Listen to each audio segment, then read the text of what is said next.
തമ്മിലുള്ള ഫൈനൽ മത്സരം ഇതാ സമാരംഭിച്ചിരിക്കുന്നു. ഇടിമിന്നലിന്റെ ഗാംഭീര്യവുമായി നടുഭാഗം കടന്നു വരുന്നു.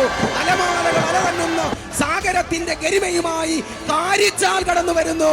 മനുഷ്യാത്മാവിന് പുണർന്നൊഴുകുന്ന നിലാവിന്റെ കുളിർമയുമായി വീയപുരം കടന്നു വരുന്നു. അരുണോദയത്തിൽ വിടരുന്ന ആ സൂര്യന്റെ മന്ദഹാസം പോലെ കിരണം ചുണ്ടൻ കടന്നു വരുന്നു.